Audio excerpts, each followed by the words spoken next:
Marvelous.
Marvelous. All right, hello, welcome PAX attendees. Welcome to the Story of Seasons 25th Anniversary Showcase Celebration. We are celebrating 25 years of Story of Seasons, and we have a very special guest with us today. So first off, let me introduce our very special guest, Mr. Hikaru Nakano, Director of Story of Seasons. All right, so thank you for joining us. And with that, would you like to introduce yourself to PAX Group? 株式会社マーベラスの中野と申します。牧場物語作品では、牧場物語2から開発者として参加しまして、それから数作品開発者として、参加してまして、その後、ディレクタープロデューサーとして、いろんな作品に関わっております。All right, thank you so much for the introduction. All right, so we're going to go ahead and get into these questions. So we have some questions that are from fans and that are also from just general from our team. So let's go ahead and get right into these questions. So first up, I have, what inspires you to make games? そうですね、僕自身ファミコン世代というか、小さい頃にファミコンが発売されて、マリオブラザーズとかゼビウスとか遊んでたっていうのが、今となってみれば大きいのかなと思ってるんですけど、具体的にじゃあゲームの会社に、入ろうと思ったきっかけっていうのは多分その、デザインの、専門学校に通ってる時かなと思います。当時はね、ちょうど 3D のコンピューターグラフィックスが、注目され始めていた時期で、ジュラシックパークとか、あとプレイステーションが発売されていたような時期で、その時に僕としてはデザイナー志望だったので、どちらかというとゲームが作りたいというよりは自分が納得できる絵を作りたいみたいな、そういうなんていうか思いが強かったんですけど、実際ゲームの制作に開発に携わっていて、ゲーム作りの奥深さというか、いろんなものが作れるんだなっていうのを知って、それから本当に自分でもちゃんとこう絵を作るだけじゃなくてゲーム作りたいなって思うようになったと思います。それでゲームを作るだけじゃなくてお客様に伝えたい、もっとゲームの魅力を伝えたいなっていう思いがあったので制作の方に進んだっていうような経緯があります。All right, thank you so much for your answer. All right, so next up, so what was it like working on the first game in the farm simulation genre? そうですね、当時は先駆者っていう意識もあんまりなかったんですけど、最初にもともとはビクターっていう会社だったんですけど、そこに入った時に僕の当時の上司の和田さんっていう方からとりあえずこれは遊んどいてって言われて、スーパーファミコン版の牧場物語を渡されて遊んだんですけど、まあ、それが初めて経験した牧場物語だったんですが、まあ、その時はなんかこんなゲームもあるんだっていうような、なんかまあ軽い驚きがありましたね。それでじゃあまあどういうふうに関わっていけばいいんだろうっていうふうに思った時には、やっぱりこのほのぼのとしたゲームだったので、温かみのあるゲームを作りたいなっていうふうに思ったのを覚えてますね。All right. Well, with that, can you tell me if all of the Bokujo Monogatari games take place in the same universe?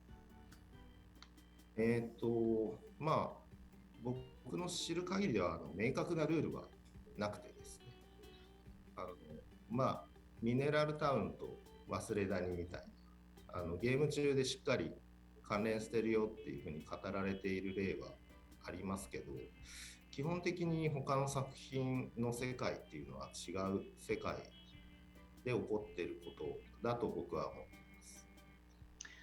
So how does it feel now that there are more farming games out there now? Do you guys feel challenged or inspired by, the competitors, or do you guys follow your own path? What do you do? まあ嬉しいことだなと思ってます。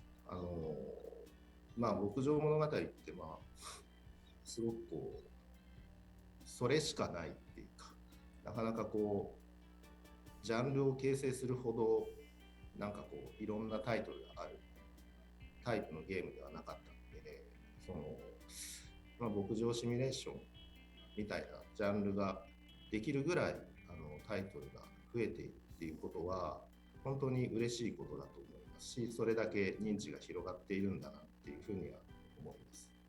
で他の作品をどう思うかっていうことについては、単純に興味を持っていろいろ遊ばせてもらってますし、参考になる部分もあるし、こういう切り口なんだなとか、いろいろ感動させられることはありますね。All right, thank you. And so with that, is there a PC version of Olive Town coming? はい、先日発表されたと思いますし、この後映像も流れると思いますので、ぜひ見ていただいて、予約もできると思いますので、ぜひぜひよろしくお願いします。All right, thank you.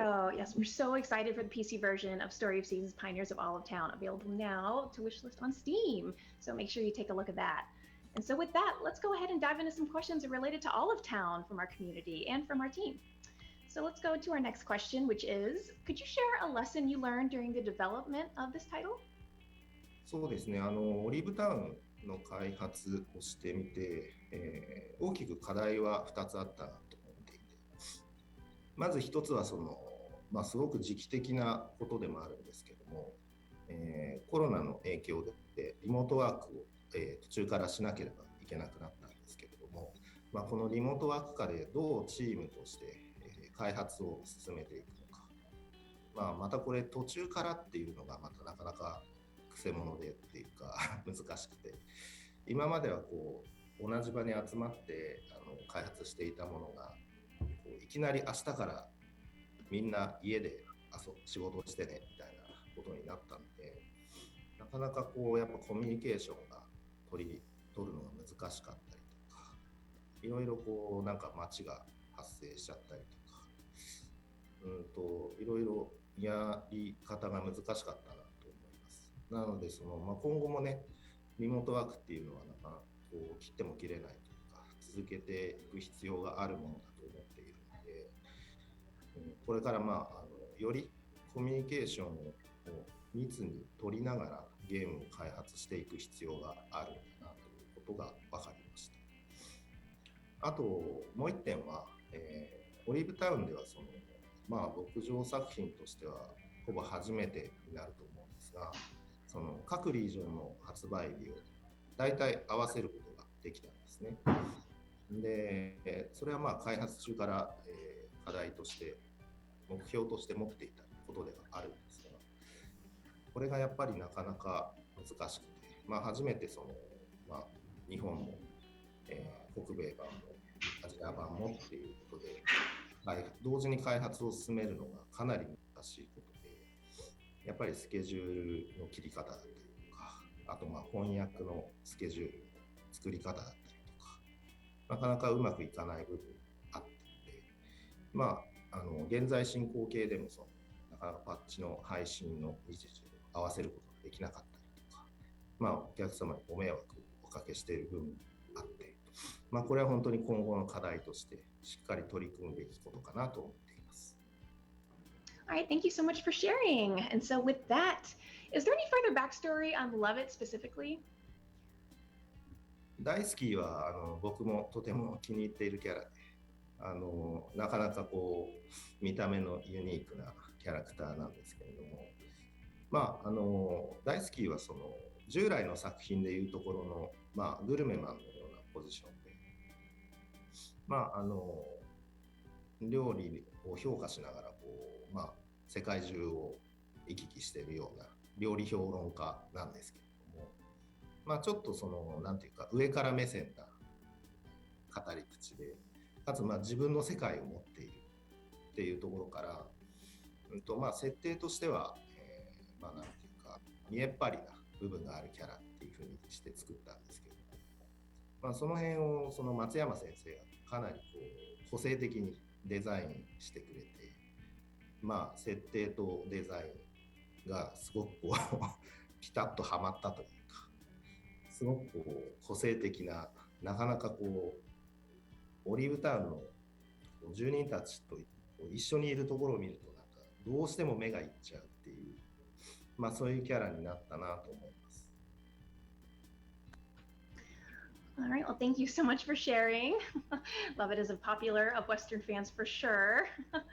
All right, so we can go ahead and get into our next section of questions, which would be the future of Bokujo Monogatari series in general. So for our next question, for future Story of Seasons, will we be able to get additional livestock, chickens, pets, and whatnot? We really want to know about that, or maybe fantasy animals?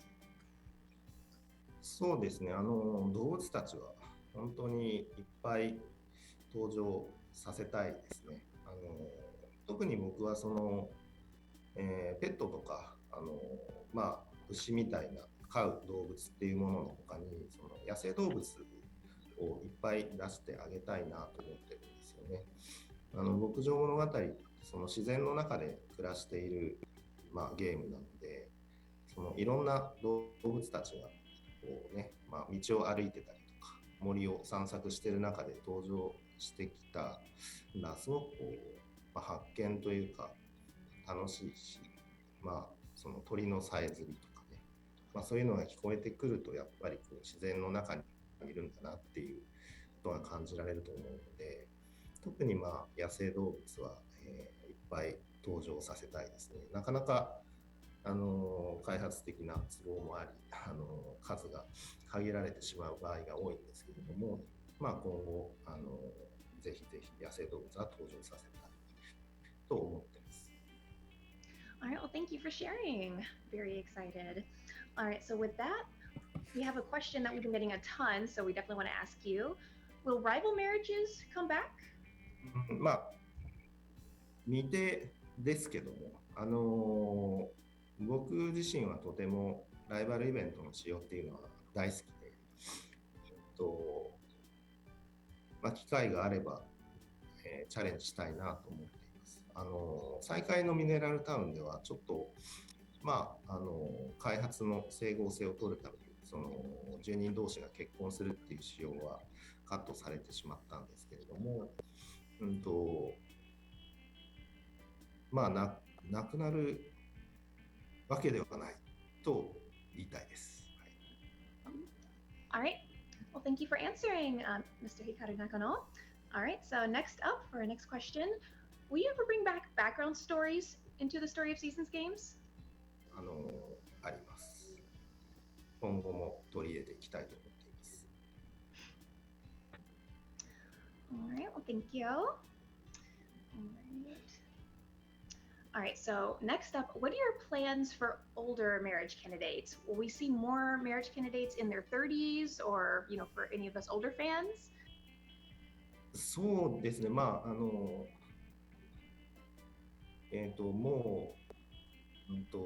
予定してますとは言わないんですけどね、ただ僕自身もいろんな幅広い年齢層の、キャラクターが登場するように、今後の牧場物語を作っていきたいと思ってます。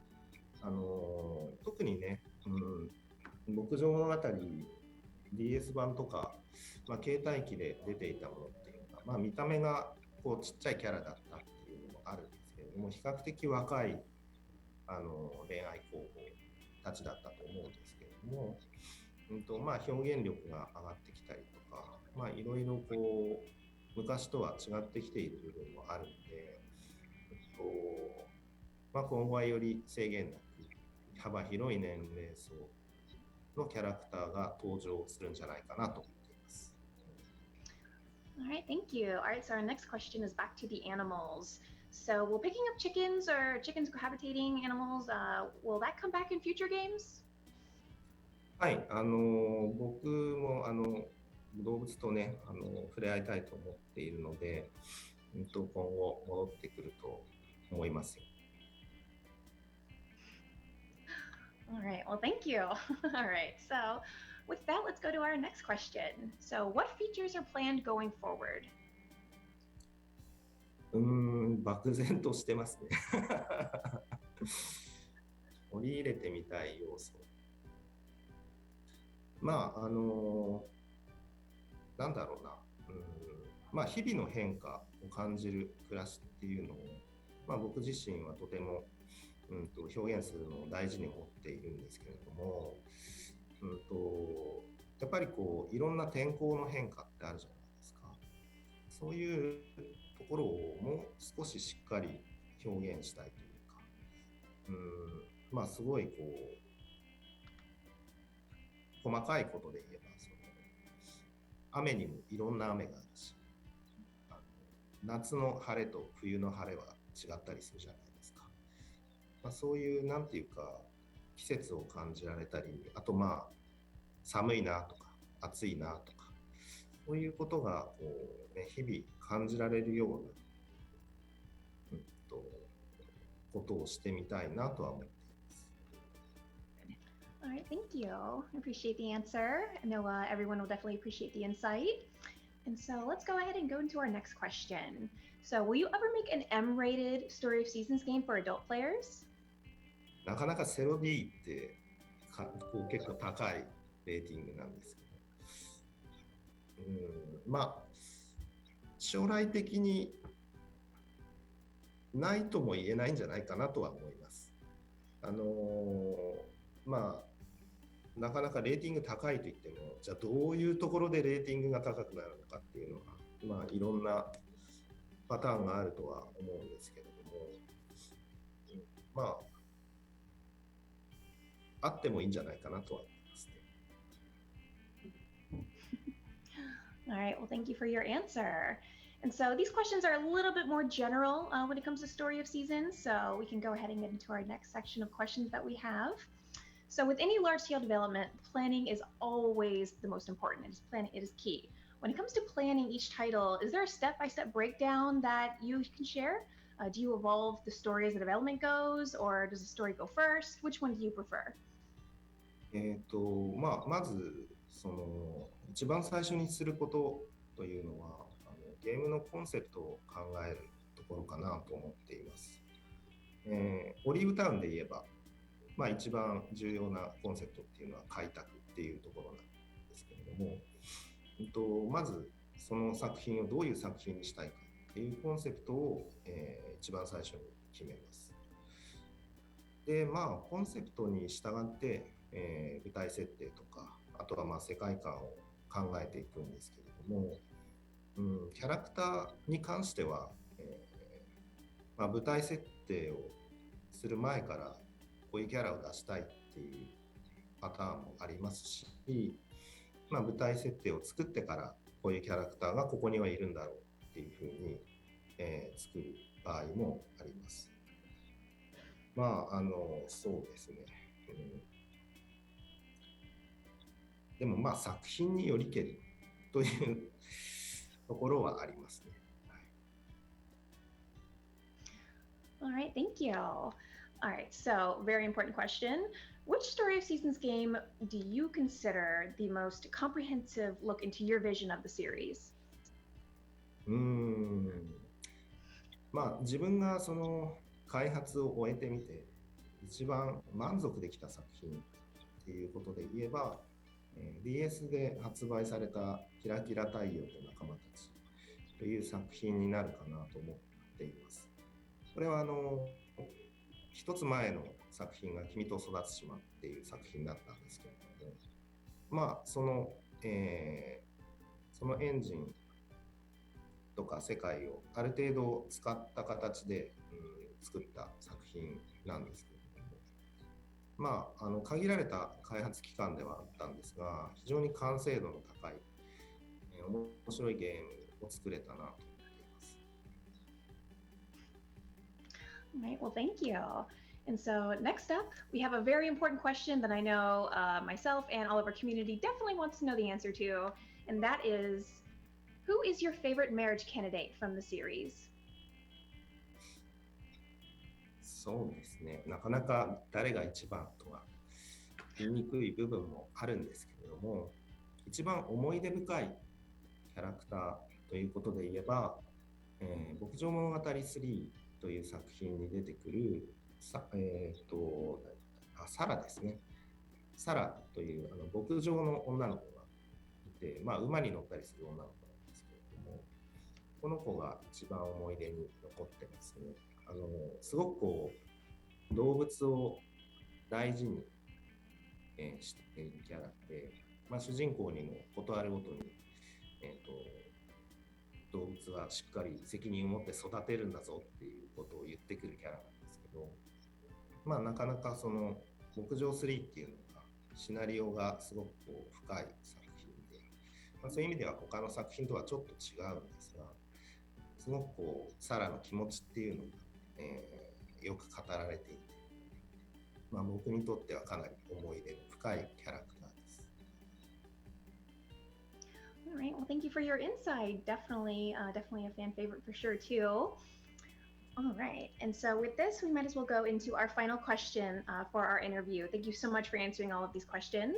And so with this, let's go ahead and can I ask you for a message from yourself about the series 25th anniversary, specifically to our fans? はい。牧場物語シリーズは、本当に、まあ、25周年という、節目を迎えることができました。これは本当に長い間、牧場物語を遊んでいただいた、お客様のおかげであると私は思っております。本当にありがとうございます。あとはそのキャラクターを描いていただいている松山先生だったりとか、あとはまあ、シリーズ作品に関わってくださったすべての開発者の皆さん、あとはまあマーベラスのスタッフ、あとは海外版の、作成に力を尽くしてくれた、スタッフの皆さん、まあ、みんなのおかげだと思っています。まあ牧場物語はそのこれからまだまだやりたいことはたくさんあるんですけれども、まあ一つ一つ開発スタッフと相談しながら、実現したいと思っています。まあ、また今は25周年ですけれども、30周年を迎えるときには、皆様を驚かせるようなご報告ができるように頑張っていきますので、これからも応援よろしくお願いします。Thank you so much for your message. We really appreciate it. And I know that the fans listening back home will definitely appreciate it too. And so with that, thank you so much for joining us. We really appreciate you joining us for the questions, and we are super excited for all the fans to see it. All right, and so with this, thank you, PAX audience, for joining us. That was our special 25th anniversary for Story of Seasons interview with Special Director Hikaru Nakano, so thank you. And with this, we will get into the gameplay portion of our stream where we show off the newly announced PC edition of Story of Seasons Pioneers of Olive Town.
Marvelous!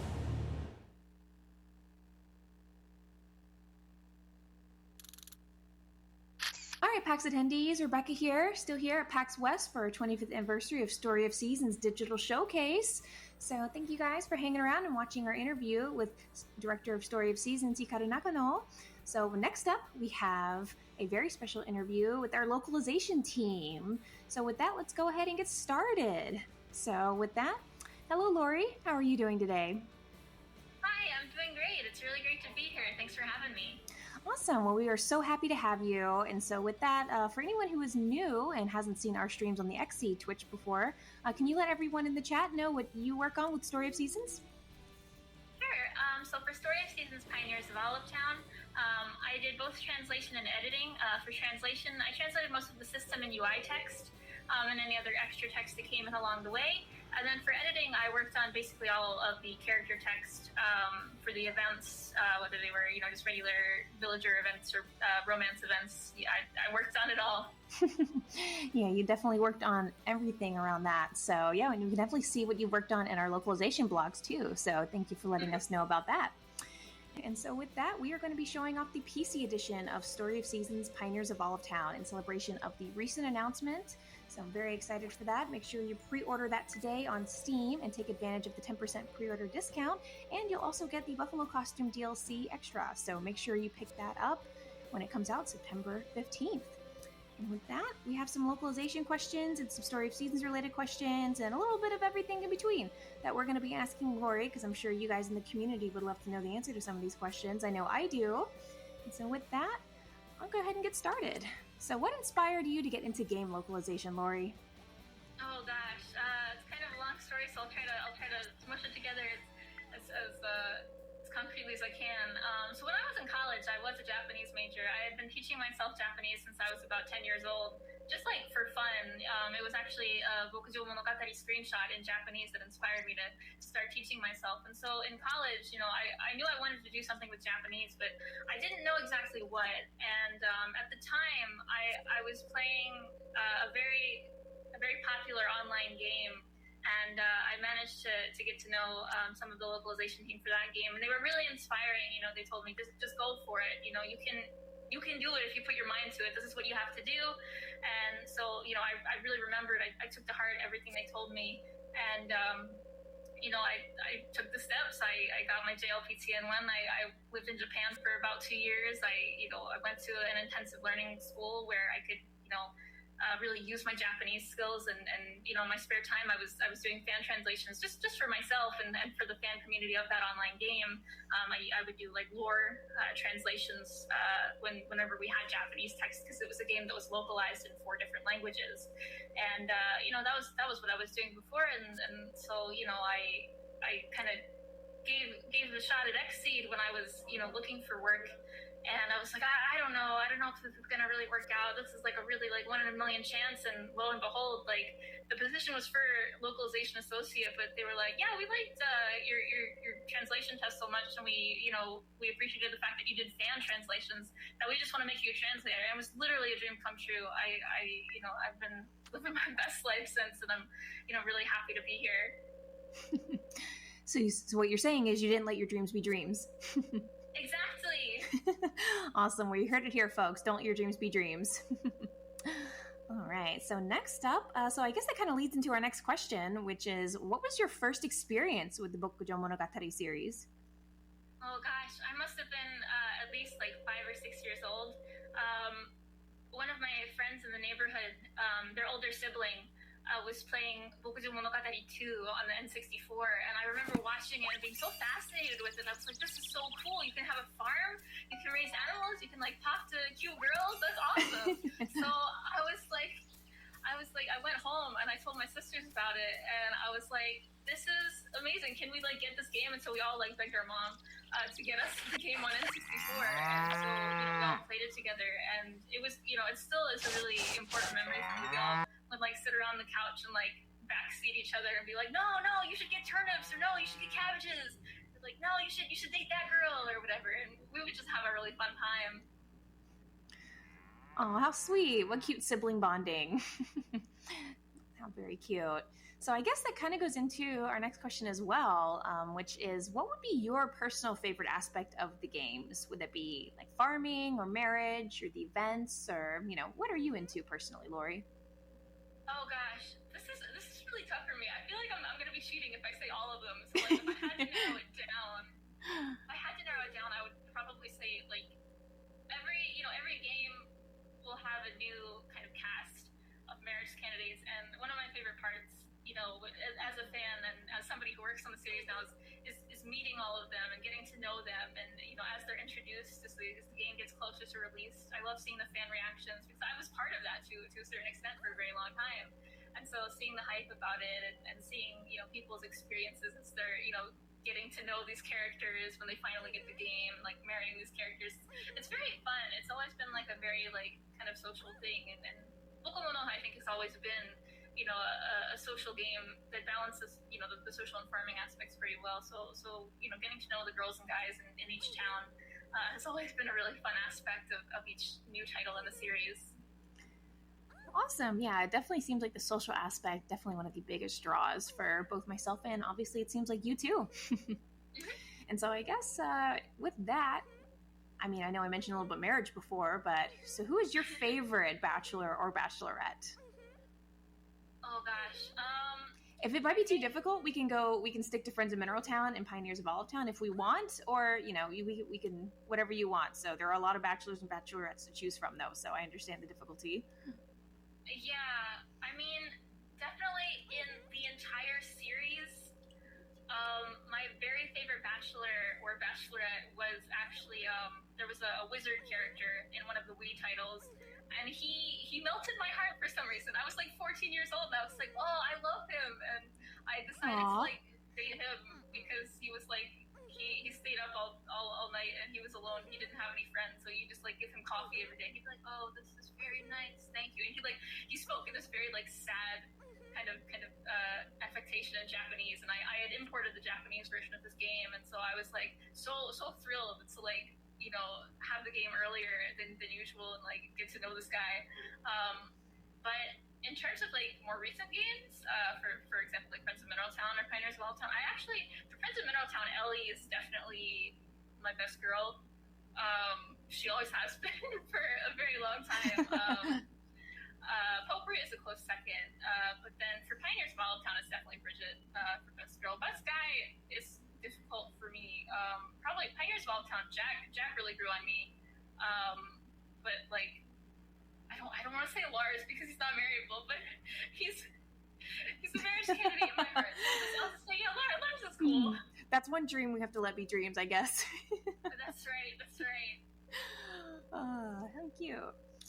All right, so our next question from the localization blogs you've worked on, you've shown us quite a bit of insight on the behind the scenes of bringing Pioneers of Olive Town to life in English. What was the most challenging aspect of localizing Pioneers of Olive Town?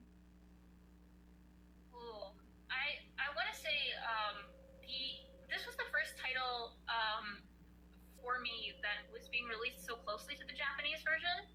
So I think the biggest challenge I was really apprehensive about when we were starting Pioneers of Olive Town's localization was, are we going to be able to make this work in time to have a nearly close to simultaneous release? They were only about a month apart. And so we basically had to, create a whole kind of, kind of like a workflow line, basically, of like, okay, our translator would bring us in text, I would edit it, and as soon as I was done, I would send it to our proofer, and we had to get ourselves working like a well-oiled machine, basically, to make sure that we were making deadlines. And we were lucky that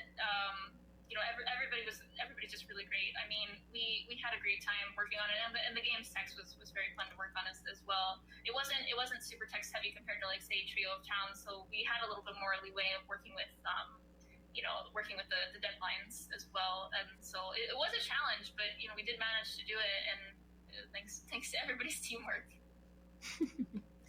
Oh, it sounds like a very fun adventure. So I guess compared to localizing Friends of Mineral Town, how was Pioneers of Olive Town different? How was the process different? Was there anything that you learned from Friends of Mineral Town, or anything that you just really wanted to do different for Olive Town? So I definitely was inspired by Friends of Mineral Town's relocalization. I really enjoyed the direction that the translators and editors have taken it. And so I wanted to bring that into Pioneers of Olive Town to an extent that's sort of the fun, whimsical sort of direction that they can take it. But at the same time, for me and for I think a lot of the people who worked on Friends of Mineral Town, we had that base. We knew what Mineral Town looked like based on the previous versions of the games. We knew the characters. We knew their personalities. And so going into Pioneers of Olive Town, this is the first brand new Story of Seasons title since Trio of Town. So it's been quite a couple of years since we've had a completely new title. And so, we had kind of a basic idea of what some of the new features were going to be, but we didn't have complete context for it until we were really testing it in early builds of the game. And so, we were looking at, look at this bucket. We're really scooping water. Okay, this is a feature. That's cool. Nice. So that was pretty neat. We had a lot of fun discoveries like that along the way. Well, nice. And so I guess speaking of features, what feature or event were you most excited about when you learned about it in Pioneers of Olive Town? Oh gosh, features. I want to say just the myriad events on this game. I mean, there's over 200 of them. Every person in town has their own events. Every person has their own story to tell. Everybody's got just little happenings that they have with other members of the cast, and I really enjoyed that. I really enjoyed seeing just kind of these cast members naturally kind of connecting with one another in Olive Town, and I enjoyed writing their dynamics and seeing how they would interact with different characters who they don't often talk about. So it was neat seeing every kind of flow of each character's events, because everybody had at least 4 events. The marriage candidates had at least 10 plus events after marriage, so there was a lot to a lot of character dialogue, and I had a lot of fun with it. Yeah, it sounds like a lot of fun to work on. And so I guess we kind of touched upon this in an earlier question about favorite bachelors and bachelorettes, but I kind of want to dig a little bit deeper. So I want to talk a little bit more about who you married in Poot, but specifically why. Can you give us any of your reasoning of can you sell your bachelorette to the PAX crowd, basically? Yeah. So I married Bridget because from the moment I saw her on the design documents, I was like, oh no, I love her, and she has a very specific fashion sense that I try to channel in my everyday life. It's not quite cottagecore, but it's casual cottagecore. I don't know how else to describe it. It's Bridgetcore. Yeah, Bridgetcore. I'm gonna call it Bridgetcore from here on out. But it was really cute to see her design and her story. They gave us some basic background on her story, and like, she really loved her family, but like her family was kind of drifting apart, and so she wanted to, stay together with them for as long as she could. And she's shy, but she hangs out with animals, but she can talk to them, and it's like she has like all these very cool features that I was really inspired by. I was like, oh, I can't wait to write her, and when I did, I was not disappointed. So I really enjoyed like going through her events in the actual game once it had come out, and marrying her. It was super cool, and because we have same-sex marriage now in Story of Seasons, I was able to do that as a girl character, which was really cool. All right, so with Story of Seasons being 25 years old, there are a lot of veteran farmers, but there's also some new folks just getting into the series, the Pioneers of Olive Town. Do you have any tips for any first-time farmers listening in? Oh, that's a good one. I want to say always prioritize your crops. I'm sorry to any like animal lovers who play Story of Seasons out there, but there's always some kind of crop meta. No matter like what game and series you play, there's like always a crop meta. Like even at Rune Factory, I think we have crop metas too. It's like make sure you farm sweet potatoes and stuff like that. So like same thing for Story of Seasons. There's always that one crop that's like super profitable. And so one of the best things to do is like talk with the community. Discuss which one you found most profitable. And you'll find yourself making money very quickly, especially if you're on seedling mode, because I think seedling mode has like boosted shipping prices as well when you ship out really good crops. So that, and if you level up your your farming skills in Pioneers of Olive Town, you will also get the opportunity to get really cute crops like star potatoes or like mosaic corn or jewel melons. So always keep an eye on those too. They're great to sell, obviously, but you can use them in recipes, and some recipes will specifically call for those. So definitely, keep an eye out for those. Don't miss out. All right, well, thank you. I'm sure a lot of those first-time farmers will really appreciate those tips. And so I know earlier, with an earlier question, we asked what your favorite part for playing the Story of Seasons games was, but what part of Pioneers of Olive Town did you have the most fun working on? For example, like a specific character's dialogue, an event, or specific dish names even? I think what I had the most fun working on was there was like basically gourmet quests where Lovett, the town gourmet, he would ask for specific things, and in Japanese he would just be like, oh, I really want to eat this food.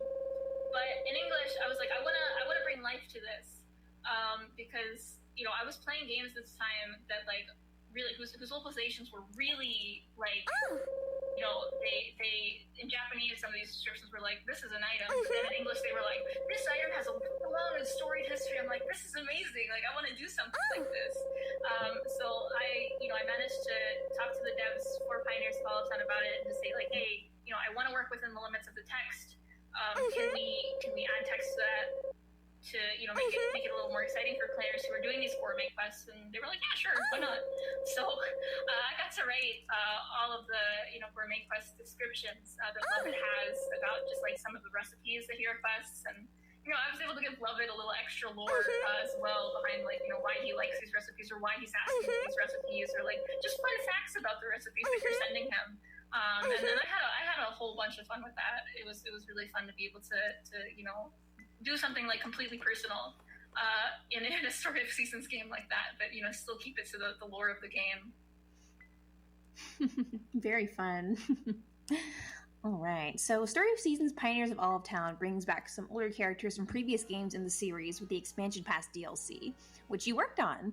Which character did you have the most fun bringing to life in Olive Town from the previous series? Oh gosh, I'm gonna say actually the Windswept Falls characters. They were from a past title on 3DS, but something I really enjoyed about them is that we got to breathe the new life into them, kind of like in the same way we did for Friends of Mineral Town. And so we got to kind of reimagine these characters, based on the Japanese dialogue, and put our own kind of spin on them. And it seems like it was received pretty positively. Fans really enjoyed seeing Neil and Felicia, again. And after so many years, we're really excited to see them in full 3D, and they have their own stories to tell too. So definitely don't miss out on those if you played any of the past Story of Seasons games. Even if it's just like the other the Terracotta Oasis characters from Story of Seasons, or a trio of Towns characters in Twilight Isle. You don't want to miss out. They all have really great stories coming back and coming back from their original games to this one. So have fun with them. Okay, so this goes back into the localization side. What advice would you give to someone looking to get into video game localization? Oh, that's a good question. I'm gonna say, find ways to study by yourself in any fun way you can. As you're getting to know the language, I think one of my favorite things to do when I was growing up and teaching myself Japanese was that I would learn via video games at first and kind of make my own sort of study lists. And actually, for one of the one Story of Seasons game I was talking about that I imported on Wii, I actually made a whole vocab list for that. I learned crop names, I learned animal names just by playing Story of Seasons, and I didn't realize how much it would help me later down the line, but it really did. And so my lesson to everyone who's trying to get into localization be, don't let just your regular curriculum guide you. Let your own hobbies, your own passions guide you. If you are really into cooking, look into Japanese cooking sites, learn new words from there. If you're really into, video games, read some publications like Famitsu or stuff like that, and Dengeki, and see what new terms you can find. If you really like farm games like me, start playing them in Japanese and learn all the crop names, the animal names, and then play in English to see how you compare it. See what the differences between the localization and the Japanese version are. Because I learned a lot just doing that. So you can learn a lot just from doing fun things. All right. Yep. And you heard it here, folks. Localization tips here from Lori. So thank you for giving your insight. I'm sure a lot of folks will be very interested in hearing about that. And so I guess going back into a little bit of a fluffier, no pun intended question, what is your favorite animal across the Story of Seasons series? Because I just want to know. I have to know. Okay, this is extremely tough. I'm going to say the goats only because I feel like they're underrated.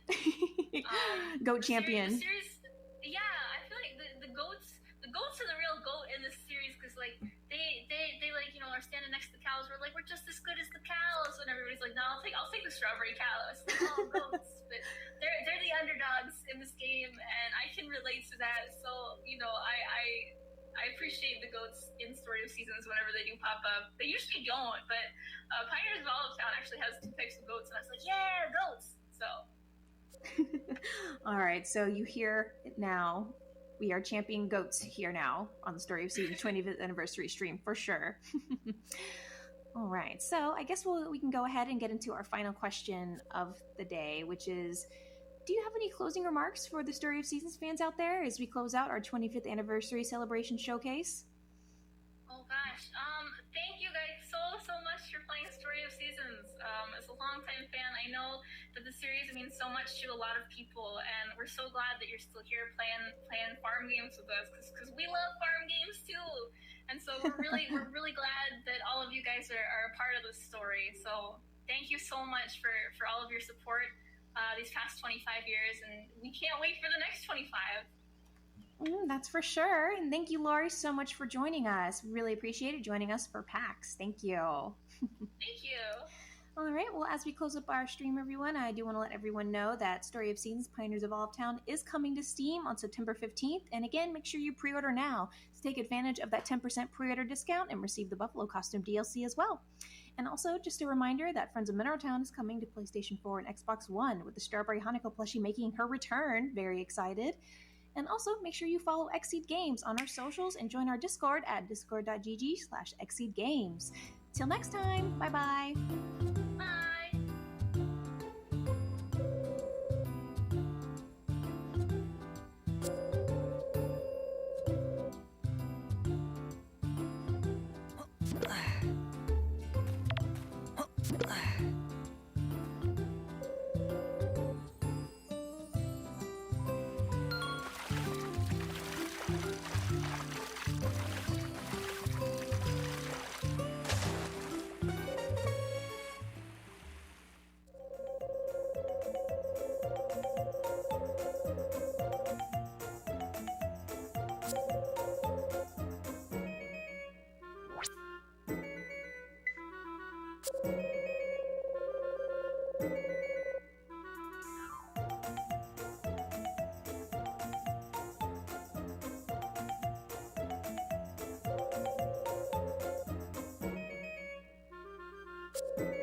Marvelous!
That's my man throwing down.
This week in Retronauts, we are super fans of the Super Nintendo.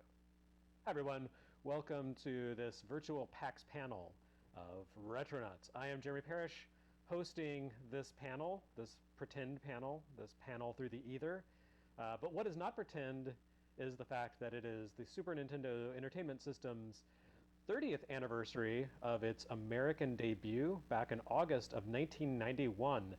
And I just can't stop talking about this thing. So I thought, why don't we talk to a whole bunch of people? And it was going to be a whole bunch of people in an audience, but then the pandemic got worse. So now it's a whole bunch of people on Twitch. But thank you, those of you who have joined us.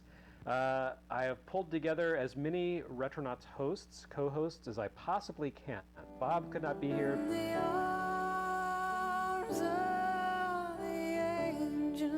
because of scheduling conflicts. He's on the very sleepy American West Coast, and it's early in the day for him right now. But the other co-hosts of Retronauts are all here. Good morning, evening, day to all. My name is Diamond Fight, calling in from Osaka, Japan. Seattle, I miss you, but I'm here to talk about Super Nintendo, and I appreciate Mode 1. Mode 1. What was Mode 1? What was special about that one? That was the background effect that most games, as I understand it, most games use that one as the background set to get multiple layers and a lot of colors per background. And, most games that you're thinking of probably use Mode 1, as I understand it.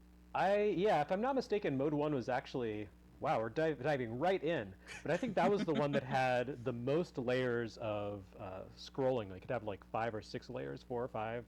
And the layers had fewer colors individually, but you got great depth. It just felt like, wow, there's so many scrolls. Everyone loves scrolls. But yes, unfortunately, because you are in Osaka, Japan, you have to call it Super Famicom. That's the rules. I don't make them up. Sorry. We just obey the law here. Coming in from, oh wow, actually everyone is in a different country in this recording. So let's head to the west, which would take us to the UK. Hi, my name's Stuart Gipp. I think this is actually my debut as a co-host of Retronauts, because I haven't actually recorded one yet. It's actually everyone's debut. This is a new thing we're doing. It's not just me and Bob, not just two cisgender, heterosexual white dudes from America. No, it's a whole pantheon of people from around the world. Because I'm in Cambridge, England, I get to call it the SNES. Yes, please do. Fun of me. It's great. Oh, we won't make fun of this panel. Maybe the audience, but they're at home and we can't hear them. This is time delayed, so this is the no shame zone. And finally, up in Canada. Hello, I am Nadia Oxford of Axe the Blood God, the RPG podcast, and I think if I'm going to talk about SNES and my favorite thing, let's talk about transparency. If Fight can have Mode 1, I can have transparency. Fair enough. Stuart, we didn't get your favorite thing about the Super NES. Oh, shoulder buttons. Is that a good one? Can I pick that? That is actually a good one. Yes, actually. Those were so confusing at the very beginning. When we first picked up the Super NES control pad, we were like, what are these things? And, the very first games didn't really do much with them. I guess F-Zero did, but like Super Mario World, you just used it to move the camera forward and backward. Mm-hmm. And who actually needed that? Who did that? No. It made a funny sound. It did. But that's become really a standard of video game controllers in the years since. Eventually people figured it out and were like, oh, this is extraordinarily handy. Sometimes it didn't work out so well, like with Street Fighter. They were like, yes, you can map an attack to these shoulder buttons, which is extremely inconvenient and awkward.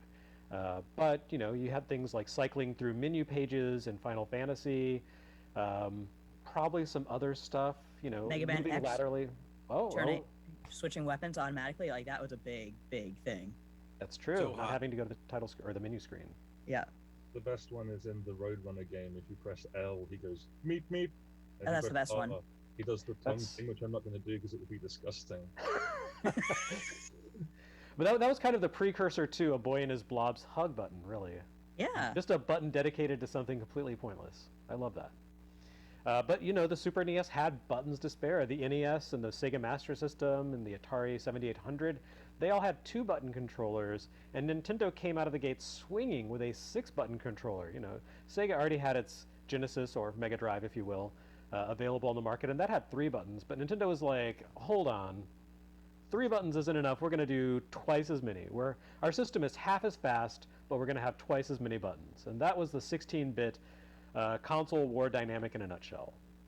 The button gap. The button gap. right up there with the megahertz gap.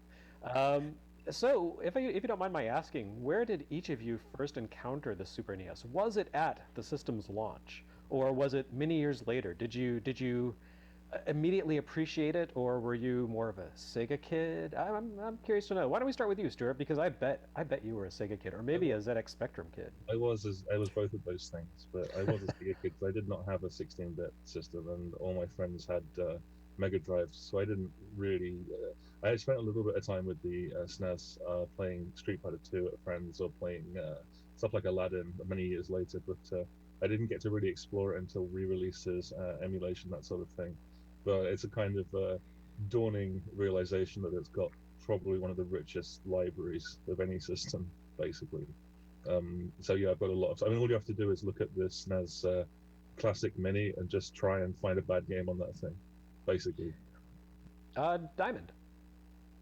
Well, I was a big NES fan, and I had actually traded from the NES to Sega Genesis shortly before the Super Nintendo, I think, was even announced. So I was like, well, I'm going to the next bits, and I got my Genesis, and I had a great time with the Genesis, but I would say probably by holiday 1991, I saw friends who had the Super Nintendo, and I was very impressed with what I saw.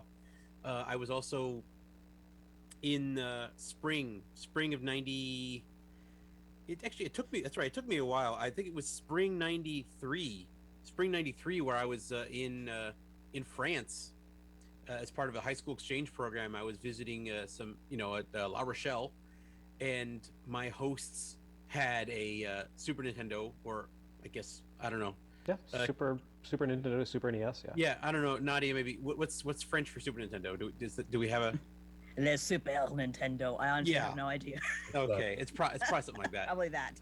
But I remember seeing that at their flat or whatever, and thinking, "Wow, this is really exciting." So probably I think sometime that summer, I went and traded my Genesis for the Super Nintendo, and then started playing catch-up mode. It's like, okay, what did I miss? And I started playing a lot of Super Nintendo games, and by that point, actually, some of the early Super Nintendo games had ended up in the bargain bin, so I was able to sort of stock up on them, real cheap, which really great stuff like Ultraman and Home Alone, or Ranma 1/2 Super Hard Battle, which is one reason I'm sitting here in Japan today. Fair enough. So, yeah, Awesome. So I wasn't there at day one, but the more I saw of it, the more I wanted to have it, and then eventually I got mine, and I loved it. So I have a question for you. If your first real exposure to the Super NES was in France, does that mean that you were initially exposed to the good console design, and then had to come to America and slum it with the American console design, the lumpy purple design? Well, I do like those. I do like the colors, honestly. The colors are Colors good, are cool. I like the purple color. I guess the hardware itself is a little on the boxy side, but Yeah. I did like how the sort of tactile sense of pushing in that eject thing, that had that thing actually pop right out. I thought that was neat. When I first saw it, I was like, oh, hey. That was pretty boss. Yeah, the Super NES versus Super Famicom and European Super NES hardware design debate is always kind of something that comes up is hotly contested anytime you talk about the Super NES. There's always a debate over the hardware redesign that the American version got. And I'm not a big fan of the actual shape of the American one. The Japanese and European design is just like this very sleek, slightly rounded. It's a box, but it's just like a very well designed box, which is something you don't always get with consoles. But the American system did have some great innovations. I don't know if those carried into the European design, but the controller, because they got rid of the 4 colored buttons, instead they replaced it with 2 lavender and 2 purple buttons, which isn't really as useful for on-screen displays, but they added concavity to 2 of the buttons. So you can just feel, by touching the system, by touching the controller, without having to look down which button you're touching, because two of them are raised and two of them are recessed. And that's such a great concept that I don't think anyone has stolen and borrowed. Stuart, was the European controller designed like that? I know you had the colored buttons, but did you have the concavity? Uselessly, I don't actually know, unfortunately. What are we paying you for? I know that I read somewhere that even Miyamoto was impressed with that idea. He was just like, wow, that's a really nice, small, good, a little bit of innovative design. And then he followed up with the N64 controller. They were Yeah. nothing. And the GameCube giant A button and the weird little Oh, you'll get tomatoes thrown at you. kidney bean shaped GameCube X and Y buttons. And Yeah. Like that's great if you're making a stew, not so great if you're controlling video games. Eat controllers. That's what Parrish is saying here. I would have to say the Super NES controller is one of the all-time greats. It's just such a, for 2D gaming, maybe not for 3D Yes. gaming, but for 2D gaming, when you don't need to worry about managing cameras and moving laterally on a Z-axis or whatever. It's just so well designed. Like the D-pad feels good and it's very responsive. The 4 diamond-shaped configuration button, I mean, that's what everyone uses on Xbox, PlayStation, and of course Nintendo Switch. Like all of these systems are based around that diamond shape. It's just intuitive and good. Yeah, it feels like that was the genesis, so to speak, for a lot of controllers from then on. If you look, when you hold a DualShock or even a DualSense, you're holding the SNES controller in many ways. Yeah, I mean the PlayStation controller, that obviously has a family tie to Nintendo's Super NES, but Oops, yep. But it's basically like a mutant version of the Super NES controller where it grew 2 horns and an extra set of shoulder triggers. Hi, I'm Satan. I'll be your controller today. Fair enough. I mean, I'm sure that's how Nintendo felt about it. Exactly. Their demons came back to haunt them in many ways. Nadia, did you talk about how you came to love the Super NES? I don't remember you saying anything about growing up as a wee sprout in Canada. No, I did not. I was always a huge Nintendo fan, of course, and I think by the time, I can't remember my timeline very well. I think by the time I got my Nintendo, the Super Nintendo was already out or was coming out, but I had worked so hard to even get my parents to let me buy a Nintendo that I was just like, you know what, I'm going to take my losses. So I first saw the Super Nintendo at a friend's house, actually. It was lunchtime. We were allowed to go off this was at school. We were allowed to go off the campus at lunchtime, grade 6, 7, 8, I don't remember. And I saw it at her house, and I was just so blown away. Like when you've been playing Nintendo your whole life, and you think about, say, the Mario 3 map, and then someone shows you the Super Mario World map, the jump in graphics and depth is just so incredible. So that was my first impression of the Super Nintendo. And then eventually I finally got one in '93. I had to basically keep my grades up for a long time, which I failed at, but I got there eventually. And yeah, and I got my Super Nintendo. And by '93, that was a great time to get into the Super Nintendo. Yeah, in '93 you had Star Fox, you had Mario Kart out already, Secret of Mana, Mana. I forgot they've christened it as Mana now. Right, I'm still a Mana person. Had Mega Man X as well. That's true. Yeah. So lots of good stuff. So now that we've talked about how we met the Super NES, what is it that makes you enough of an enthusiast for the Super NES that you want to be on a panel like this talking about how great it is? What is it that struck you about the Super NES, and what has made it, cemented its place in your soul for all these years? I mean, obviously, as Stuart mentioned, it has a great library, but there's got to be more to it than that. Who gets to go first? Let's go in reverse order. We'll just keep going with you, Nadia. Oh boy. When I first got the Super Nintendo, I think the thing that first really captured me was, of course, sequels to games I love, like Mario World, Mega Man X, and eventually, of course, I tried new things like Star Fox was what blew me away. Eventually, though, what got to me was the RPG library, and I'm gonna jump you before you can say that, Parrish, because that was my number one thing. So, yeah, had Secret of Mana, as you said. We had Final Fantasy VI. I started with Secret of Mana because I had been out of RPGs for a very long time, and a friend of mine said, "Hey, you should rent Secret of Mana. You probably like it." And I said, "All right, sure, why not?" And I was like, "Holy crap, I love this so much!" And then I progressed to Final Fantasy VI, Chrono Trigger, Breath of Fire, name it, I played it. And yeah, it had a really stunning RPG library. And thinking back, that was a good choice I made because my brother wanted the Genesis because he was all into sports games. So I think I came out the victor. I think I got the system that best suited my tastes. Fair enough. Stuart, what is it specifically in that amazing library that made you say, "Ah, yes, this is it. This is the thing I love"? I think it's just because the NES and Master System to a lesser extent have sort of established a lot of these series. They already have the kind of core design down, and then the SNES versions are essentially like the next level of those. Like I mean, the eternal debate of Mario 3 versus Mario World. Let's just push that aside for now. But Mario World is like obviously it's more of an evolution than I guess a revolution is the most cliche thing I could possibly say. But it takes the sort of larger map from Mario 3 and just goes, okay, what can we do now? As Nadia mentioned, you've got this full interconnected map full of secrets now. It's like the obvious next step for the Mario series. The same with Mega Man. You've got Mega Man X, which is okay. We know how Mega Man plays. Essentially, we've got by that point, I think they had at least 4 or 5 of those out on the NES. Mega Man X actually came out like within a month of Mega Man 6, so Yeah. it was established at that point. But what they've essentially got there is the same formula that is established, so you know what you're doing with it. But they've layered on so much on top of it that they couldn't do before.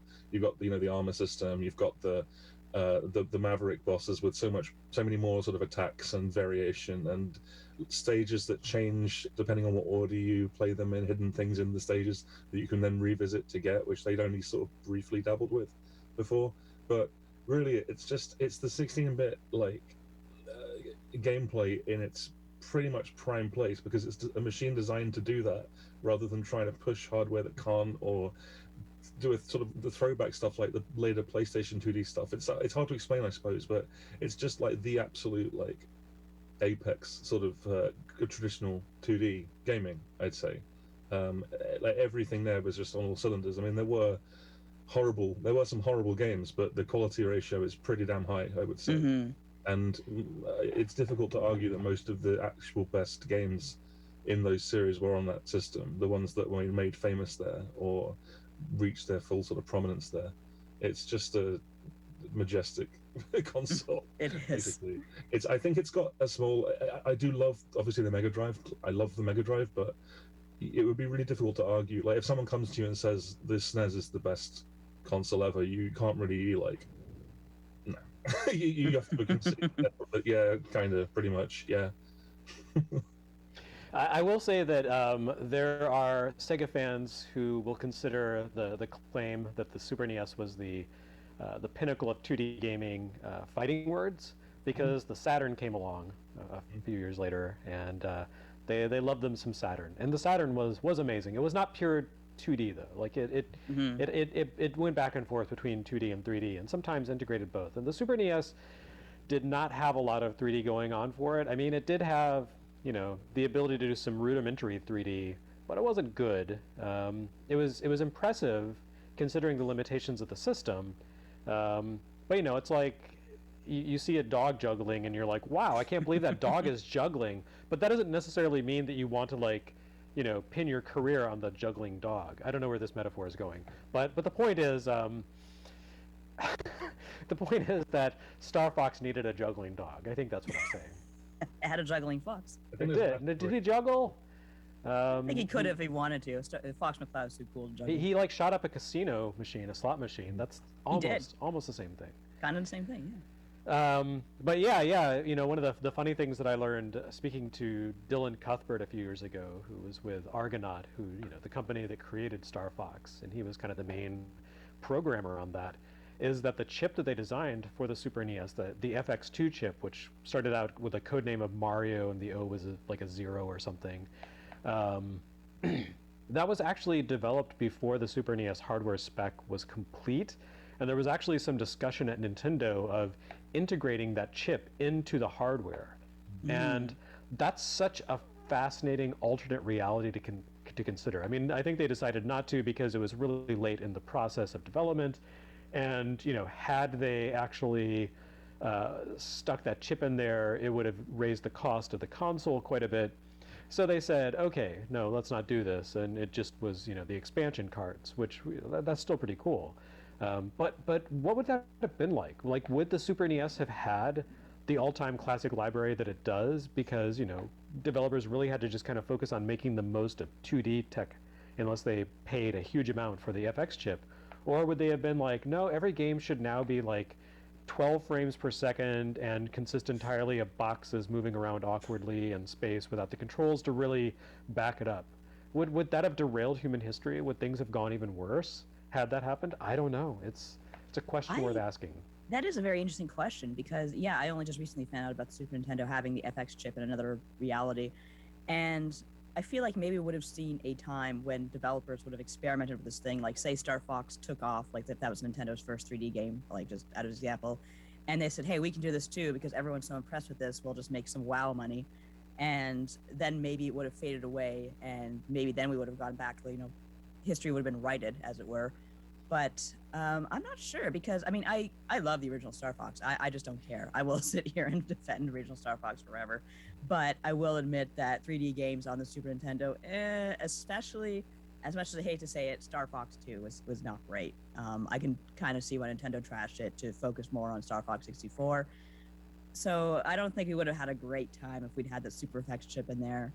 And who knows if developers would have felt like they had to use it or not. It's hard to say, really, but it is interesting. What if developers had realized, hey, maybe 3D isn't the way to go with this? And, you would have had lots of kind of second-tier, second-string developers who are like, if we do 3D, everyone will love us. But what if you had a lot of other developers who are like, wow, there's a lot of calculating power to do some really cool 2D stuff, like Nintendo did with Yoshi's Island and the FX2 chip. Can you imagine if, like, Squaresoft had that kind of power to back them up for stuff like Final Fantasy VI and Secret of Mana and Chrono Trigger? Can you imagine like crazy Yoshi's Island effects in those games? How great would that have been? I actually wonder how that would have affected world maps because we all got those Mode 7 maps, which were cool, of course, very iconic, but maybe we would have gotten some depth to those maps with the actual structure standing up. That would have been kind of cool. Well, they kind of did that in I want to say Final Fantasy VI, didn't they?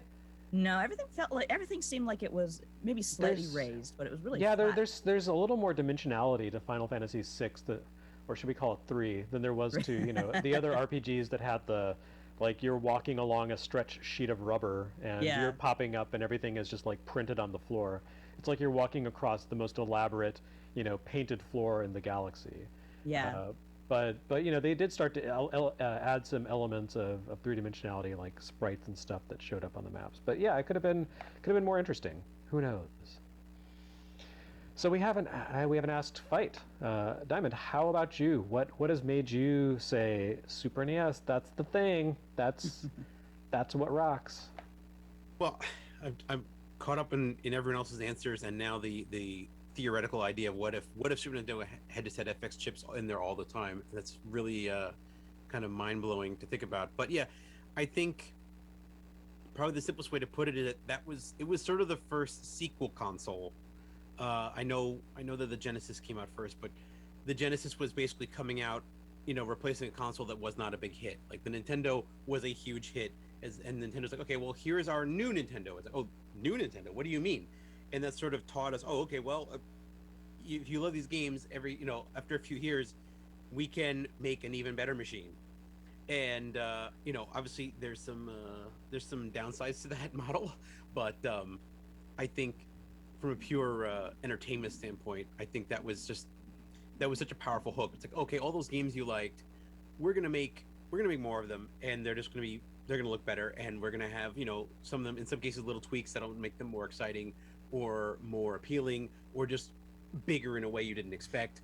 And I think if you look at the generation after that is when the push for 3D really got very powerful and maybe even a little obnoxious in the case of some franchises. So I feel like here was Super Nintendo, a sequel to the Nintendo, and it was this sort of 2D wonderland, and everyone, there was some 3D, of course there was 3D experimentation, and some of it was good and some of it wasn't so good. But most of the heart of that system was some fantastic 2D games, and a lot of, I think you can see the roots of a lot of games that people play now go back to that era. I mean, thinking about, two games right off the top of my head that whenever people ask what your favorite games of all time, I mean, two games that are always perennial contenders for me are Super Metroid and Link to the Past. And, hello, those are basically, you look at right there, that's sort of the, Metroidvania formula right there. It's like, you're exploring this big space. Like, so many games now are doing that. And so many What games. was that word again? Metroidvania. I like that one. That's a good one. Don't worry, I tipped you for that. I mean, if you look now at Kickstarter or indie things, or you'll see so many people are doing this, and it's almost all of them are like, oh, it's a 16-bit style action game with platform. It's like they're all playing on that to some degree. So I just think that's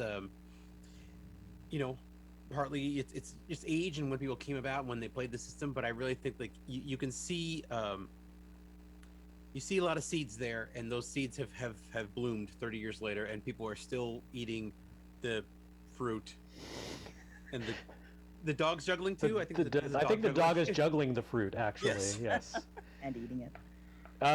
Yeah, if you stop and think about it, Nintendo kind of releases its consoles in pairs. You had NES, Super NES, then you had Nintendo 64 and GameCube. They felt very much like, a lot of continuity there. And then a massive change with the Wii, and then the follow-up Wii U. Maybe we don't talk about that one. So I'm curious to see where they go, with the follow-up to Switch, because clearly it's going to be, the next Switch that they do. Yeah, right. Switch 2, Switch Prime. But you have that, on XL. No, XL. That's part of the same continuity of one thing. So, you look at Game Boy Color, then Game Boy Advance, then DS, then 3DS.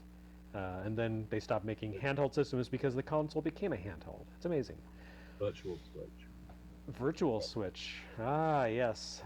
I guess that is the one that's kind of hard to pin down. Where does Virtual Boy belong besides in the landfill? Nowhere. It does not belong in the landfill. Book available now from. Where is it available from? LimitedRunGames.com. Yeah, I would say if you look back at the Super NES, a big part of its legacy is that it never went away. I mean, once the NES retired, you really stopped seeing 8-bit style games. I mean, I guess you had Game Boy, but even those felt, appreciably different. So there was a pretty big gap between the demise of the NES in 1994 and the advent of the Game Boy Color in 1998. That's 4 years. But Super NES and Super Famicom, that first debuted in Japan in 1990, and the last Super Famicom game was actually in 2000, late 2000. It was a HAL game, a remake of Metal Slayer Glory, the game that almost bankrupted HAL and caused Nintendo to swoop in and say, we're going to save your bacon, but only if Iwata is like our boss now, or actually your boss, and then later our boss. But just a few months after the final Super Famicom game came out, the Game Boy Advance launched, and that was basically portable Super NES. I mean, that was the big selling point, was like, hey, here's all the Super NES games you love, and you can play them on the go, and you're missing some pixels, but it's okay, because you remember how great this was? Yes, you do. Yeah, you're missing some pixels, and you're missing some sound channels. Right, and then GBA just kind of rolled into DS, and DS, a lot of its 2D games were just straight up Super NES games. I mean, if you buy a DSi XL and play some of those Super NES style games, or just ports of Super NES, like Shiren the Wanderer or the Castlevania games, it's just like having this big, beautiful, portable Super NES in your hands, and it's so good. And by the time the DS went away, you had indie gaming, who was like, they kind of moved through their let's be fake 8-bit games, and now let's be fake 16-bit games. So really, there's been this 30-year plus continuity of Super NES visuals, aesthetics, to a degree, music, and game design. And it's just become this indelible part of video gaming. It's really hard to think of another system whose look and style has been so just perpetual in gaming. I mean, PlayStation was a big deal, but I don't think you're going to say that, like people were hankering to play games that looked like PS1 games in like 2006 or 7. That wasn't the case. And I guess unless you had a DS, but That's just because that was the best that little guy could do. We believe in you, DS. We honestly do. And yeah, you're right about the nostalgia really hanging in there. I feel like people are only now getting an appreciation for those PS1 polygons, and of course dressing them up to a certain degree because, let's face it, those PS1 polygons were not great most of the time. And yeah, the Super Nintendo. Another thing I only learned very recently was it lasted for a very long time in Japan, because in Japan the N64 just did not really do so great. Yeah, the N64 did really well here. This was, the U.S. was its, and I guess Canada, North America was its biggest market by far, and so Nintendo pretty much phased out the Super NES the following year. You got like Kirby's Dream Land 3 and Harvest Moon, and like a port of Ms. Pac-Man because everyone was clamoring for that in 1997, and the system pretty much just went away. But it kept rolling in Japan for quite a while, and not only did you have Satellaview games that were downloadable and you could play them over the airwaves on your computer. You could download new games every week. You had things like Rockman and Forte, a brand new Mega Man game designed in the style of the PlayStation Mega Man 8, but on your Super NES. And there were Fire Emblem games. There was the hidden sequel to Chrono Trigger that was actually a visual novel. There was just all kinds of interesting stuff happening in Japan on the Super NES, Super Famicom that we just never got here, or at least it showed up years later in alternate forms because Nintendo was like, these kids don't care about 16-bit. They want the juicy 64-bit polygons. They want that Vaseline smear on the screen. They love those blurry filters. Give it to them. It was great. Encouraged by the sort of media at the time and the magazines saying, as soon as about 94, late 94 rolled around over here anyway, it felt like anything 2D. It was just like, this is garbage. Don't even look at this. Get rid of Symphony of the Night. I would say it was especially over there. I remember I would pick up import European magazines, British magazines, in like 94, 95, and they were just dumping. It was like the Dave Matthews Band tour bus just like rolled over on the bridge and dumped a stream of sewage on 16-bit style gaming. Like I remember, reading British reviews of Mega Man X3, just being like, "What is this crap?" Yeah, crop, I suppose. Mega Man X3. And yeah, like just Next Generation magazine, which was basically like Edge magazine with the extra U's filed off. Just hated Symphony of the Night, just dumped on it. But in fairness, they played Doom and were like, how come I can't talk to the demons? I want to be their friend. So they had some interesting perspectives all around in that magazine. So I don't know if you can use that as like the standard, but I agree, there was, especially in the West, a real eagerness to move away from Super NES visuals and Genesis visuals for that matter, and to get on with this polygon thing, and to have shaky wobbly boxes at 10 frames per second replacing beautiful lush hand-drawn landscapes and rock solid gameplay. And we just we really didn't look back until 7 or 8 years later, and Game Boy Advance came out and we were like, oh, what were we thinking? This was actually pretty good. But it took a while for the West to kind of come back around, and I don't think that ever really went away in Japan. So I don't know. Diamond, maybe you can talk more about that. I know you weren't in Japan at the time, but just kind of the perspective that you have, talking to people and just kind of absorbing what you find at game shops and in publications and so forth. I'm curious if that's kind of your perception also. Well, I know the PlayStation was huge, and that's sort of a different conversation. And I think we're sort of starting to see now an embracement and even a nostalgia for that early PS1 stuff. But the Super Nintendo has had a really good run up until now. It's pretty much been unchallenged, and I think now you're starting to see what if we have an early 3D versus a 2D? But it's almost like, geez, if this makes any sense, if we talked about as the Super Nintendo being sort of this 2D playground and sort of being this pinnacle of all these 2D design ideas and how that's carried forward and been embraced for long. It's going to take a long time, and it would also take a lot of money for a independent developer to sort of make an advanced 3D game. Like it's not as easy for them to reach for that brass ring. Whereas making a 2D game is always going to be a little more accessible, I think, to a larger, a larger base of developers. I mean, I think, if you look at the jump from the 16-bit to the 32-bit era, yes, there was an explosion of game and everyone tried to get on that market, but also it's also when you started to see a lot of developers sort of drop out because they couldn't keep up. Oh, we don't have the budget for this, we don't have the manpower for this, we can't make all these games in 3D. We don't, this game that we make, it only works in 2D, and now people don't want it anymore. So I do think 2D is always going to have a longer legacy, and I think it certainly has had that here. I mean, if I go to the game stores, you really do. I tend to see a lot of pixel art on walls, and Yeah. I think that's sort of the of course I can't think of the word right now, but there's a word for that sort of that aesthetic that it's not pixel, but pico. Anyway, Dot art. That's, yeah.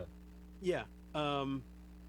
So I still see that. I still see that imagery a lot. I still see those sort of just blocks of things. Even with just people can use post-it notes and just sort of display their favorite game characters that way. And even if you look at Nintendo, they've made some amiibos that are just those big. They're basically voxels, but like sort of those blocky amiibos that represent. I mean, they're supposed to be 8-bit characters, but they're sort of blocky as a. Yeah, I'm looking at Mario right now. Right.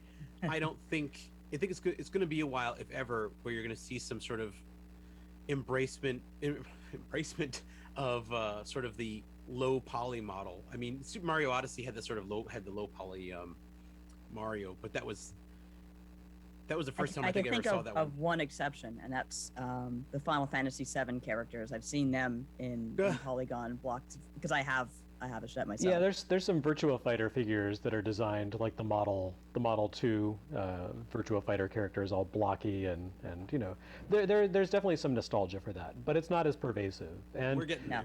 And you're right, Diamond. It's much easier for developers, indie developers especially, to create a game in the Super NES mode or the NES mode. But I mean, you look at something like Axiom Verge, which was created by one person. And that is like a straight up, this is, it's a Super NES game, basically. To the point where he actually kind of, Tom Happ, the developer, really kind of pursued like specifically the sort of pixel proportions of the Super NES versus, specifically the Genesis. So, one person can do that. I don't think you could make a satisfying 3D game of the same amount of depth and substance as Axiom Verge 2 by yourself. That just seems like way too demanding. Yeah, the Super Nintendo aesthetic is definitely a little more indie friendly, I think. So we are actually kind of running low on time here, talking about the Super NES's legacy. We have about 10 more minutes. So I think this would be the opportunity for us to do the what is it called? The instant death round. I want each of you to name. Die. What's that? You know, you're going to kill us. Yes, absolutely. Oh, thank God. This is how you cement the Super NES legacy. Like, you talk about how great it is, and then that's it. You never play anything else because you can't.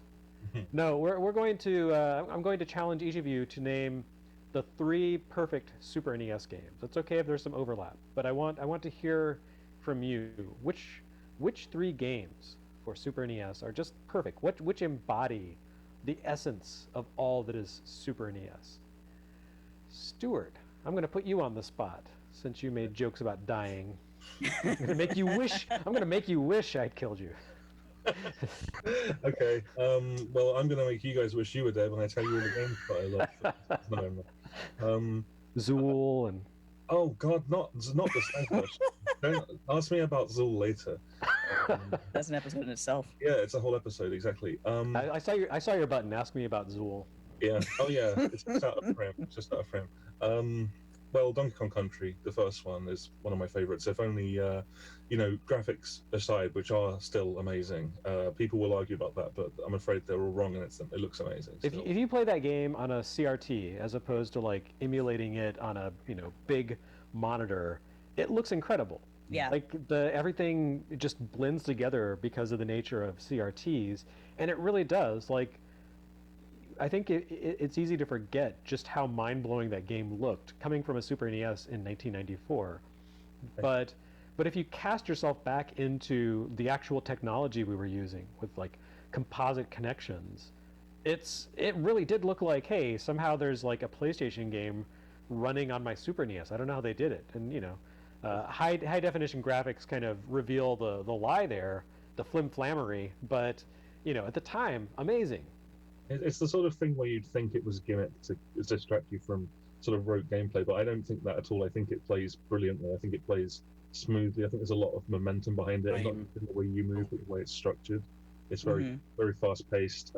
It's still my favorite one of the three, and I know people love 2, but I find it a bit too stop start compared to the first one. I just think it's a fantastic game, and weirdly enough, I think it's kind of underrated despite being one of the most loved games on the system. Other than that, I also got to give it to Kirby Superstar, which was released here as Kirby's Fun Pack for some reason. It sounds like a candy. Yeah. Pack of candy. It's what it is if you're not familiar with it, which let's face it, you probably are. It's I think it's about 6 or 7 like individual sort of short-ish Kirby games put into this one package, and you start off with I think 2, 3 or 4, and you can unlock more as you play through, and it builds into a kind of a crescendo. So there's a sort of a story running through it that ends with this game called Milky Way Wishes, which is just like the amalgamation of sort of everything that makes Kirby fantastic, I think. So you've got your basic game, Spring Breeze, you've got a Meta Knight game where the whole game has a running commentary from the villains who you're absolutely taking to pieces the whole time you're playing it. Like, it's all against the clock, it's very fast paced. And then there's the Great Cave Offensive, which is a sort of what was that word again? Metroidvania? Yeah, I think that's right. Nonsense, it'll never catch on. Metroidmania. Yeah, Metroidvania, I like that better. Which gives you that kind of exploration style game. There's Gourmet Race, which is a straight sort of 2-player racing game. There's something there for everyone. It'll take you hours and hours and hours to get 100%, and it's kind of like the template for the whole of the future sort of 2D Kirby, with the exception of like the Dreamland series, which immediately ended after Dreamland 3. So, yeah. I miss my little hamster buddy. Oh yeah. Oh, they brought him back eventually. Oh, okay. They brought Rick back. He's a good lad. I like Rick. All right. All right. And one more game from you. I'm allowed to pick one game that is like a me game. Okay. I'm going to go for the Addams Family. For this Really? Okay. And there is actually a reason for that. It does tie into it because it's a game that was ported from the Amiga, but the SNES version is like easily superior. So it's kind of a showcase of how I could take older games like that, or even lesser known games, and give you pretty much the best version of them. That's not universally true, but in this case it is, and I do think that that's an underrated sort of platformer. It too has a kind of Metroidvania style thing going on where you can go to any part of the sort of Adams Mansion that you want. It's very simple to play, and it's full of little secrets, and it's just really well designed. And I just wanted to shout it out because the Addams Family is good, and so is Gomez is good lad. I like it. All right, thank you for the dark horse there, like literally a dark horse. Diamond, what about you? Your perfect 3. Well, I already said 2, but I guess those are games that everyone already loves. So, I mean, that's fair. If you want to cite those 2 games, I mean, that's totally justifiable. I mean, there's certainly 2 games I played the most on that console, hands down. I played them on repeat for years. Well, I think if I were to give another shout out, I would probably want to highlight Super Punch Out.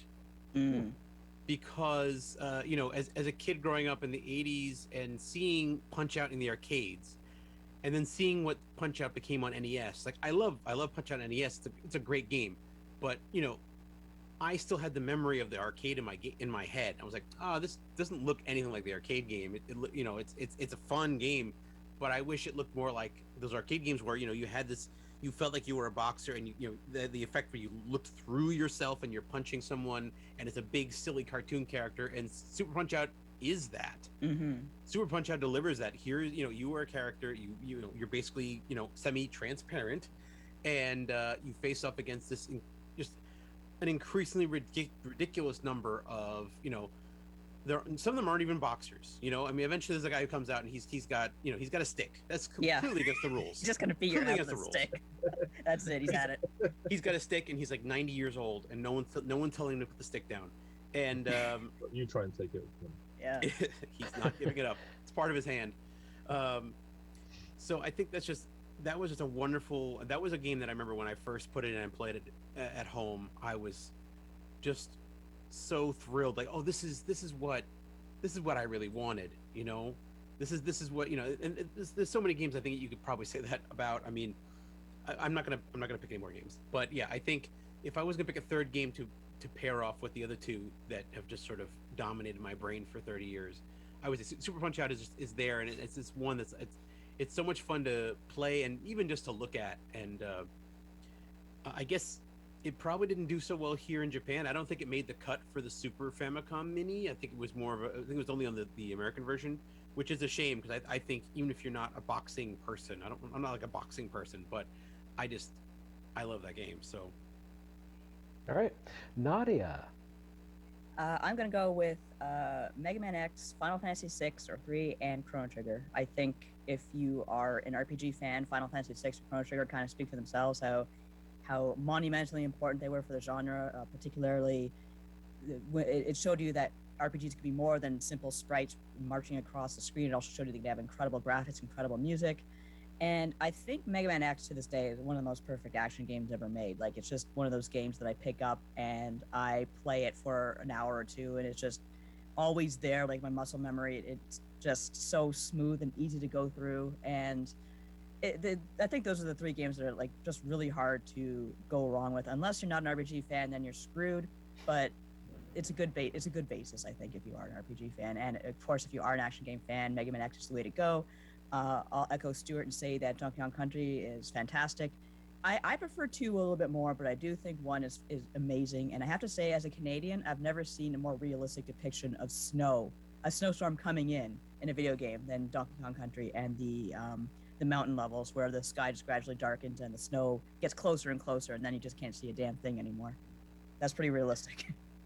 All right, and well, you all said things like Chrono Trigger and Super Metroid. I have to say Super Metroid. I mean, that's just, it's maybe not a perfect game, but it's pretty damn close. Just the way there's this kind of feedback loop with your abilities and the ability to explore. It really is the baseline of so many games that have followed since. Just the loop of the action and the design, and the way it tells a story so subtly and wordlessly. Once you get past the prologue, like there's a very kind of affecting story that takes place and no one ever says a word. It's really, really pretty phenomenal. It's a great sequel and a great game on its own. I would also say ActRaiser, a really fantastic hybrid game that combines sort of Castlevania-ish action, which is a little clumsy, and it combines an extremely light simulation, nowhere near as deep as SimCity, and also has some very, very cursory role-playing elements to it. Nowhere near as substantial as Final Fantasy 2 or 3. But when you add all those things together, you have this really fantastic game that, again, like Super Metroid, has this great loop to it. And everything you accomplish in one mode carries forward into the other modes. So the more you achieve, building cities in the sim mode, the more powerful you are when you go into combat.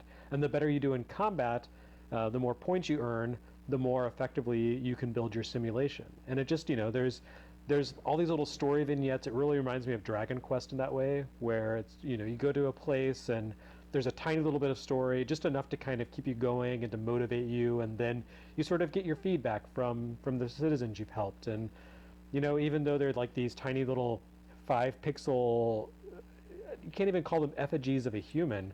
They're like just like little things that you just kind of project human emotions onto. You're actually moved, when you have a supplicant who comes to your temple with her husband, and then something happens to the husband, and from then on you only see the woman coming to the temple. It's like, that's ridiculous. Like, that shouldn't be moving, and yet it is. It's like, it just really demonstrates the power and, just how evocative and, affecting video games can be with almost nothing, Yeah. It's just amazing. I have to say that might be the first instance of the SNES sound capabilities really just coming to the fore, because that's an incredible soundtrack. To the fact, Yuzo to the Koshiro said, Yeah. "I'm going to make a soundtrack that is exactly Star Wars, the Star Wars, soundtrack," and he did it. Yeah, And that he did. bastard absolutely did it. I'm surprised he didn't get sued, but God bless him, because he, like, there was nothing that sounded like that at the time in video games. I mean, even, you know, CD-based consoles were still pretty new, and you would have, like, you know, someone's garage band record something, and you're like, okay, sure. But this was different. It was amazing. Yeah. Was Spencer Nielsen? Hell yes. And finally, I'm going to give it up for a Super Famicom game, not to be like, you know, tout my cred or anything, just because it's a game that has come to the U.S. in other forms and is just a remarkable game, and has also been the basis of so many other games that have, you know, derived ideas from it, and that's Sharon the Wanderer, the first Mystery Dungeon game, actually second Mystery Dungeon game, but you know, it takes the concepts of an RPG, a roguelike role-playing game, from personal computers, simplifies it to something that works on a console with the Super NES controller, and still manages to be incredibly deep. It's different every time you play it. There is this really great meta game, so that you go into the dungeon the first time, you get slaughtered, but you accomplished a little bit along the way, and that's retained, even though you're sent back to the beginning of the game at level 1.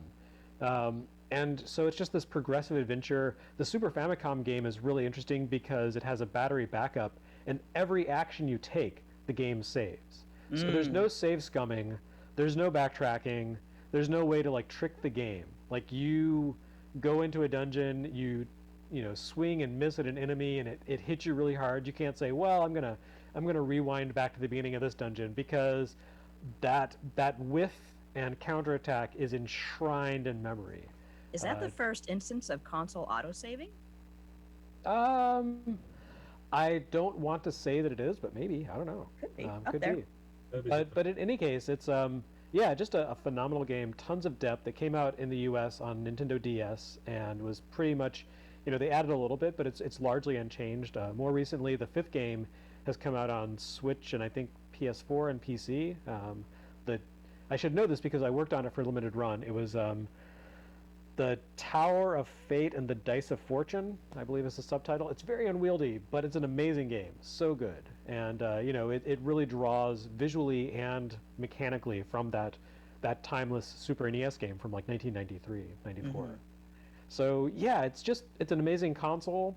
We are out of time for this presentation, but, you know, I think we've done a pretty good case of making an argument that the Super NES is the bomb. Yes, it is better than a juggling dog. It is truly exceptional. Final words, final thoughts from each of you. It's as good as a juggling dog, but that's not to say a juggling dog isn't amazing. How many indie games are based on juggling dog? There's probably like 50 that we don't know about. Okay. I think it's great. I mean, look at... Oh, there we go. Look behind me. Yeah, Super Mario World. It's just going to run forever. I just watch that loop over and over again, and I hear the sounds in my head, even when the sound is off. It's yeah, a great system. Tons of memories wrapped up in it, but, you know, it still stands beyond nostalgia. So thank you, the three of you, for joining me for this panel. Thank everyone who stuck around and watched this entire panel. Now go play some Super NES games. They're great, and you'll still enjoy them. All right. Thanks, everyone.